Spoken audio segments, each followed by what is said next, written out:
શ્રી ગણેશાય નમઃ મિત્રો, આપ જોઈ રહ્યા છો યુટ્યુબ ચેનલ આપણી દર્શ સ્ટોરી.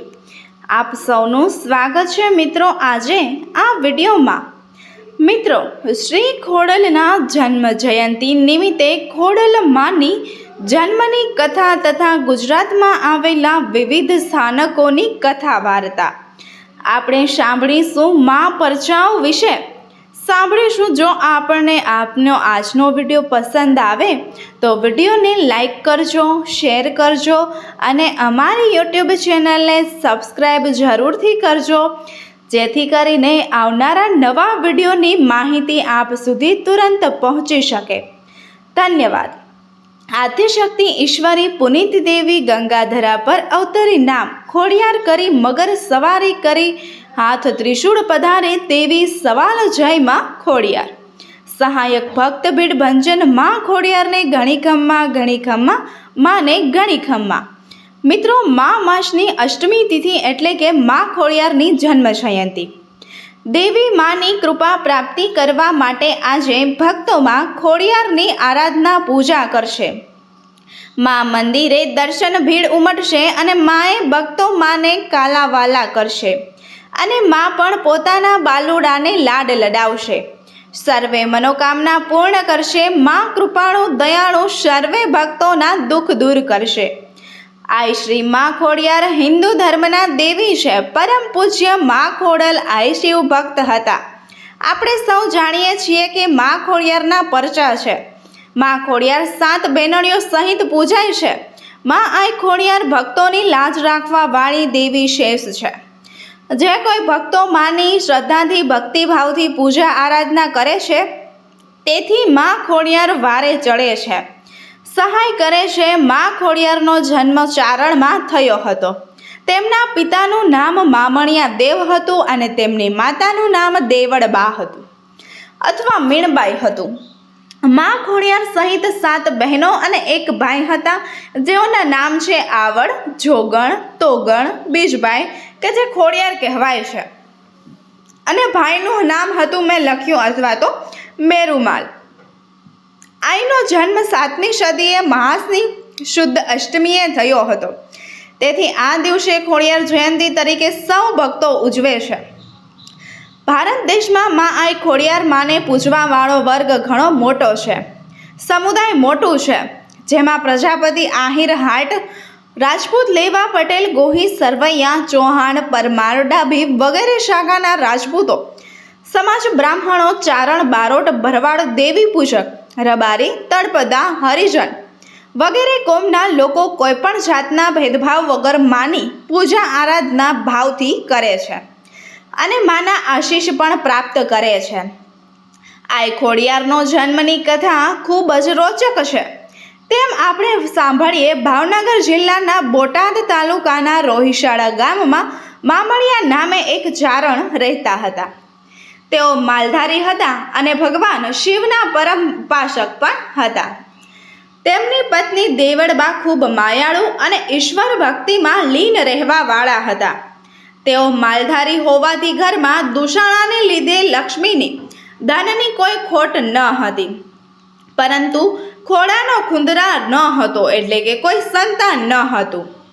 દેવળબાને ચાલ્યા કરતું હતું. માણિયા અને દેવળબાને આંગણે આવેલ કોઈ પણ દિવસ ખાલી હાથ કે ભૂખ્યો ના જાય એવા આ ચારણ દંપતી ઉદાર અને માયાળુ હતા. તે સમયમાં ભાવનગર જિલ્લામાં વલભીપુરમાં શિલા આદિત્ય નામના રાજા રાજ કરતા હતા, જેને બામણિયા ચારણ સાથે ગાઢ મિત્રતા હતી. બંનેને એકબીજા વગર ચાલે જ નહીં. પરંતુ રાજાના દરબારમાં ઈર્ષાળુ લોકો પણ હતા, જેમને રાજા અને મામણિયા વચ્ચેની મિત્રતા આંખમાં કળાની જેમ ખૂંચતી હતી. એક વખત ઈર્ષાળુ લોકોએ રાજાના મનમાં એવું ઠુસાવી દીધું કે મામણિયાઓની સંતાનો છે તેનું મોં જોવાથી અપશુકન થાય છે, જેથી ભવિષ્યમાં આપનું રાજ્ય ચાલ્યું જશે. આ વાત રાજાના મનમાં ઘર કરી ગઈ. જ્યારે મામણિયા બીજા દિવસે રાજમહેલમાં આવ્યા ત્યારે રાજાએ મોં ફેરવીને કહી દીધું કે હવેથી મિત્રતા પૂરી થાય છે. આમ કહીને રાજા શિલાદિત્ય પોતાના મહેલમાં ચાલ્યા ગયા. મિત્ર રાજાના આવા વર્તનથી આશ્ચર્ય પામેલા માળિયાએ લોકો પાસેથી આવા વર્તનનું કારણ જાણ્યું. ત્યારે તેને ખૂબ જ દુઃખ થયું.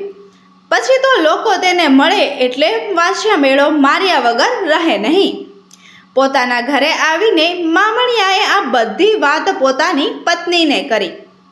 મામણિયાને જીવન હવે ઝેર જેવું લાગવા લાગ્યું હતું. ભક્તિમય જીવન જીવતા બામણિયાએ ભગવાન શિવના શરણમાં માથું ટેકાવ્યું અને નિશ્ચય કર્યો કે ભગવાન મહાદેવ મારી અરજ ન સ્વીકારે તો પોતે કમળ પૂજા કરીને પોતાનું મસ્તક શિવજીને જણાવશે. આમ વિચારીને ભગવાનને આરાધના માણ્યા દેવ કરવા લાગ્યા. કોઈ પણ સંકેત ન મળતા તેઓએ હાથમાં તલવાર લઈને પોતાનું મસ્તક ઉતારવા લાગ્યા. ત્યારે જ ભગવાન શિવ પ્રગટ થયા અને બામણિયા દેવને દર્શન આપ્યા. પાતાળ લોકના નાગ દેવતાની 7 નાગપુત્રીઓ અને 1 નાગપુત્ર તેમને ત્યાં જન્મ લેવશે એવું ભગવાન મહાદેવ મામણિયા દેવને વરદાન આપ્યું. આમ બામણિયા દેવ પ્રસન્ન થઈને ઘરે જઈને પોતાની પત્નીને આ બધી વાત જણાવી અને ભગવાન શિવના કહેવા મુજબ મહાસુદ્ધ આઠમે અષ્ટમી તિથિએ ખાલી પારણા રાખી દીધા, જેમાં 7 નાગણીઓ કન્યાના રૂપમાં અને 1 નાગપુત્ર રૂપમાં અવતાર ધારણ કર્યું અને ઘોડિયામાં હિંચકવા લાગ્યા. કન્યાઓના નામ ક્રમશઃ આવડ, જોગડ, તોગડ, બીજબાઈ, હોલબાઈ અને ભાઈ મેરખ્યો રાખવામાં આવ્યું. જાનબાઈનું નામ ખોડિયાર કેવી રીતે પડ્યું તેની પણ એક રોચક કથા છે. તેમનું વાહન મગર કેવી રીતે થયું તે પણ કથા ખૂબ જ સુંદર છે. તો મિત્રો, એકવારની વાત છે. મામણિયા ચારણના સૌથી નાના સંતાનો મેરખો અને ઝેરી સાપ કરડ્યો. કોઈએ કહ્યું કે પાતાળ લોકમાંથી નાગરાજા પાસેથી અમૃત કુંભ સૂર્ય ઉગે એ પહેલાં લાવીને જો મેરખ્યાને પીવડાવવામાં આવે તો એનો જીવ બચી જશે. આ સાંભળીને સૌથી નાની બહેન એટલે કે જાનબાઈ પાતાળ લોકમાંથી કુંભ લેવા ગયા. તેઓ જ્યારે કુંભ લઈને બહાર આવતા હતા ત્યારે રસ્તામાં તેમના પગમાં ઠેસ વાગે અને તેથી તેમને ચાલવામાં તકલીફ પડી હતી. આવું થયું ત્યારે તેમના ભાઈ પાસે રહેલી બીજી અન્ય બહેનોને સંકેત થયો કે આજના ભાઈ ખોડી તો નથી ને. ત્યારે ઝડપથી કુંભ લઈને આવી શકાય માટે જાનબાઈએ મગરની સવારી કરી હતી. ત્યારથી તેમનું વાહન મગર છે. જ્યારે તેઓ પાણીની બહાર આવ્યા ત્યારે ખોડાતા આવતા હતા. ત્યારથી જ જાનબાઈનું નામ ખોડિયાર પડ્યું અને આ લોકમાં આય ભક્તોમાં આય ખોડિયારના નામે ઓળખવા પણ લાગ્યા. દેવી જીવોનો તો પરશો અપરંપાર હોય છે. ખોડિયાર માતાજીના ગુજરાત રાજ્યમાં સૌરાષ્ટ્રમાં મુખ્ય 3 મંદિરો આવેલા છે. તે વિશે પણ આપણે જાણીએ. ધારી પાસે ગણધરા, વાંકાનેર પાસે માટેર અને ભાવનગર પાસે રાજપરા.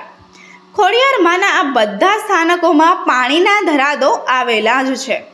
આમાંથી ઘણા સ્થાનકોએ ખોડિયાર જયંતીના દિવસે મેળો પણ ભરાય છે. મિત્રો, માના આ 3 સ્થાનકો જે સૌરાષ્ટ્રમાં આવેલા છે તેની કથા પણ ખૂબ જ સુંદર છે. તો આવો મિત્રો, આપણે ક્રમશઃ થોડી કથા પણ સાંભળી લઈએ. ખોડિયારની કથા એવું કહેવાય છે કે જૂનાગઢના નવઘણ માતા સોનલદેવને ખોડિયાર માતાજી ઉપર ખૂબ જ શ્રદ્ધા હતી. ખોડલમાના આશીર્વાદથી નવઘણનો જન્મ થયો હતો. આમ જૂનાગઢ રાજને ગાદીનો વારસ આપનાર ખોડિયાર માતાજી ત્યારથી જ ચુડાસમા રાજપૂતોનો કુળદેવી તરીકે પૂજાવા લાગ્યા. માએ ખોડિયાર માતાજીનું પ્રથમ સ્થાન શેત્રુંજી નદીના કાંઠે ગણધરામાં આવેલું છે, જ્યાં નવઘણ પોતાના રસાલા સાથે માતાના દર્શન કરવા માટે આવતા હતા.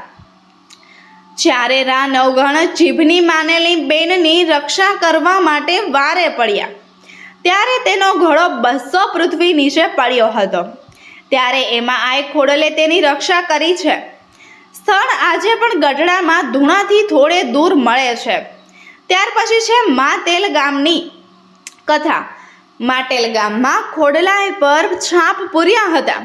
ત્યાં ભાણેજના નામનો દરો છે. અહીં માં ખોડિયાર તેની બહેનો સાથે પીલુડીના વૃક્ષ નીચે પાળિયાના રૂપમાં બિરાજે છે.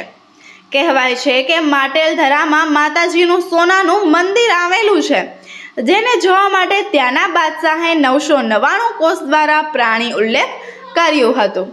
ત્યારે ધરામાંથી માતાજીના મંદિરની ઉપરનું સોનાનું ઈંડું જોવા મળ્યું હતું.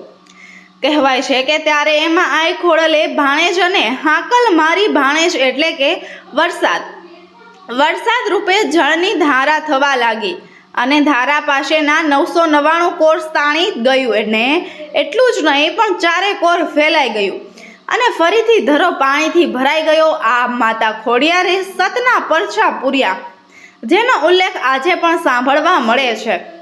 ત્યાર પછી છે રાજપરા આઈ ખોડિયારની કથા.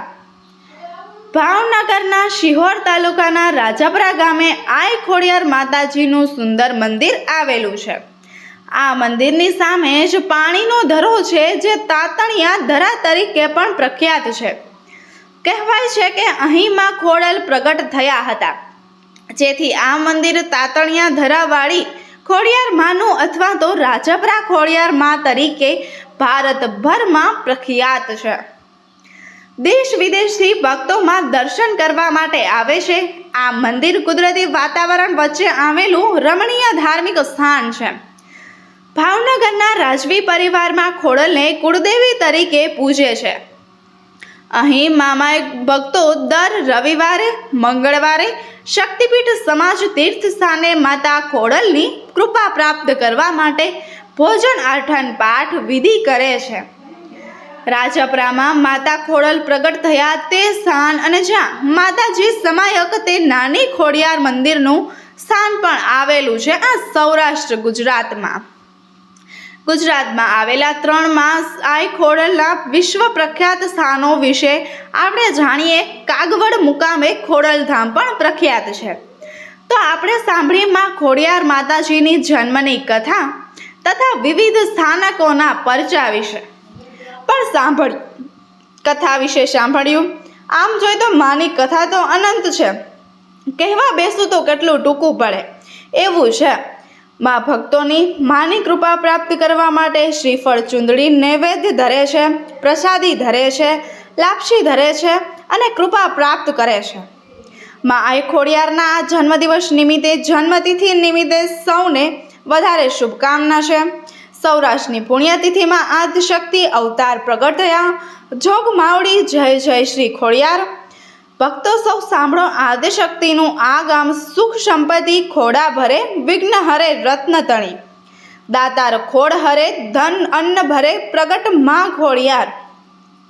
સુમવાંસત સાવજડા સતીશ સાધુ અવતાર, સૌરાષ્ટ્રની વીરભૂમિમાં પ્રગટ થયા ખોડિયાર. બોલો માં આઈ ખોડિયારની જય. મિત્રો, મને સાંભળવા માટે ધન્યવાદ. આપ સૌને મારા જય શ્રી કૃષ્ણ. નિર્ધાર થશે. ધનવાન પ્રેમી દીપ થકી પ્રગટાવીને નામ જપો ખોડિયાર. જય હતી સ્વરૂપે માં આવશે કરશે જય જયકાર.